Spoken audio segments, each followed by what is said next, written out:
Assalamualaikum warahmatullahi wabarakatuh. Nama saya Safira Nur Afifah dengan NIM 43010200154 dari kelas 2F Prodi Komunikasi dan Penyiaran Islam.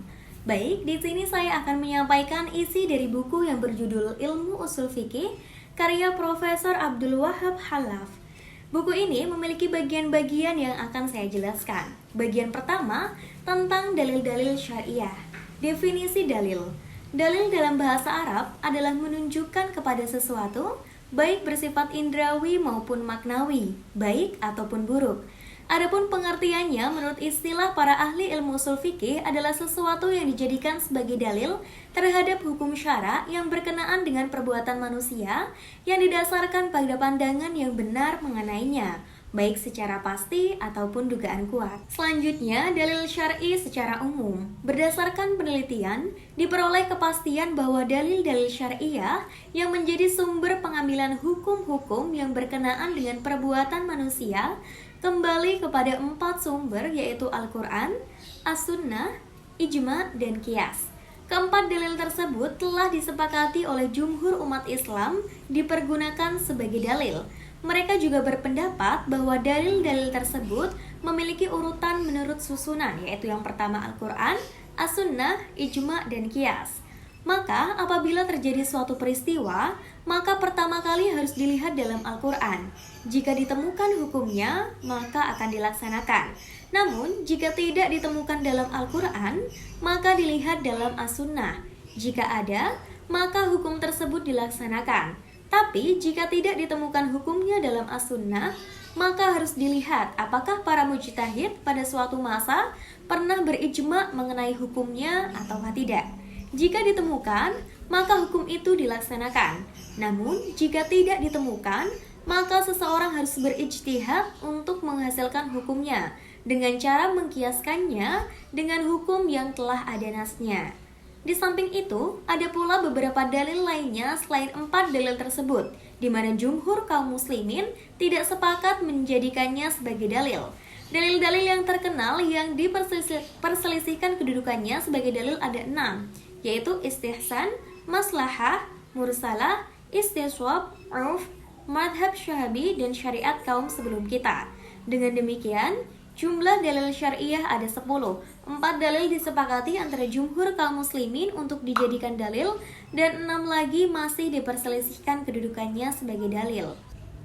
Bagian kedua tentang hukum-hukum syariah. Pembahasan hukum dalam ilmu ushul fikih ada 4, yaitu hakim, hukum, mahkum fikih, dan mahkum alaih. Yang pertama hakim. Hakim adalah zat yang mengeluarkan hukum. Di kalangan umat Islam tidak ada perselisihan pendapat bahwa sumber hukum syariah bagi seluruh perbuatan orang mukallaf adalah Allah Subhanahu wa taala. Baik hukumnya mengenai perbuatan mukallaf itu telah diwahyukan kepada Rasulnya, ataupun dia memberi petunjuk kepada para mujtahid untuk mengetahui hukumnya pada perbuatan mukallaf dengan perantara dalil-dalil dan tanda-tanda yang telah disyariatkan untuk mengistimbatkan hukum-hukumnya. Yang kedua adalah hukum. Hukum adalah sesuatu yang keluar dari hakim yang menunjukkan atas kehendaknya pada perbuatan mukallaf. Hukum syara menurut istilah para ahli ilmu ushul fikih adalah khitab syar'i yang bersangkutan dengan perbuatan orang-orang mukallaf, baik dalam bentuk tuntunan, pilihan, ataupun ketetapan. Macam-macam hukum. Hukum syara dibagi menjadi 2, yaitu hukum taklifi dan hukum wad'i. Hukum taklifi adalah sesuatu yang menuntut suatu pengerjaan dari mukallaf atau menuntut untuk berbuat atau memberikan pilihan kepadanya antara melakukan atau meninggalkannya. Contoh dalam Al-Quran surah At-Taubah ayat 103 yang artinya ambillah zakat dari sebagian harta mereka. Selanjutnya tentang pembagian hukum taklifi ada 5, yaitu ijab, nadab, tahrim, karohah, dan ibahah. Hal itu disebabkan bahwa apabila hukum taklifi menghendaki tuntutan mengerjakan, maka jika tuntutannya itu pada segi pengharusan dan penetapan, maka itu adalah ijab atau mewajibkan.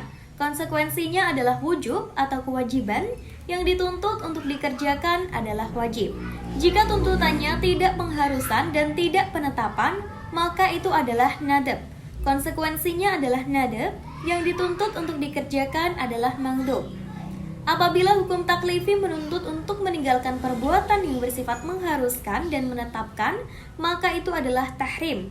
Konsekuensinya adalah pengharaman, adalah hurmah, yang dituntut untuk ditinggalkan pekerjaannya adalah muharram. Jika tuntutannya tidak bersifat mengharuskan dan menetapkan, maka itu adalah karohah. Konsekuensinya adalah karohah, dan yang dituntut untuk ditinggalkan pekerjaannya adalah makruh. Maka apabila hukum taklifi memberikan pilihan kepada mukallaf antara mengerjakan sesuatu atau meninggalkannya, maka itu adalah ibahah. Konsekuensinya adalah ibahah dan perbuatan yang disuruh untuk memilih antara melakukan atau meninggalkannya adalah mubah. Jadi, sesuatu yang dituntut untuk mengerjakan ada dua macam, yaitu wajib dan mandub. Sedangkan sesuatu yang dituntut untuk ditinggalkan ada dua macam, yaitu muharram dan makruh. Sementara sesuatu yang disuruh untuk memilih antara melakukan dan meninggalkan adalah mubah. Selanjutnya, pembagian hukum wad'i. Hukum wad'i terbagi menjadi 5 bagian karena berdasarkan penelitian diperoleh ketetapan bahwa hukum wad'i ada kalanya menghendaki untuk menjadikan sesuatu menjadi sebab bagi sesuatu yang lain, atau menjadi syarat, penghalang atau pemboleh antara rukhsah atau keringanan hukum sebagai pengganti azimah, sah atau tidak sah. Penjelasan yang ketiga tentang mahkum fikih adalah perbuatan mukallaf yang berhubungan dengan hukum syar'i. Syarat sahnya pentaklifan ada 3. Yang pertama, perbuatan itu haruslah diketahui oleh mukallaf dengan pengetahuan yang sempurna. Yang kedua, pentaklifan perbuatan itu datang dari orang yang mempunyai otoritas untuk mengenakan taklif dan dari orang mukallaf wajib mengikuti hukum-hukumnya. Yang ketiga, perbuatan yang ditaklifkan harus bersifat mungkin atau berada dalam kemampuan mukallaf untuk mengerjakannya ataupun meninggalkannya. Ya, selanjutnya penjelasan tentang mahkum alaih. Mahkum alaih adalah mukallaf sebagai pelaku perbuatan yang berkaitan dengan hukum.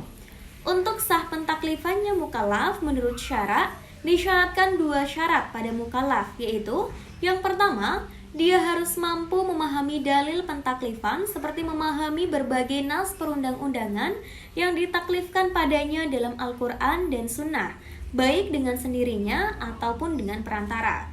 Yang kedua, mukallaf haruslah layak dikenakan taklif.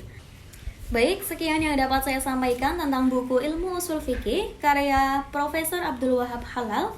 Kurang lebihnya mohon maaf. Wassalamualaikum warahmatullahi wabarakatuh.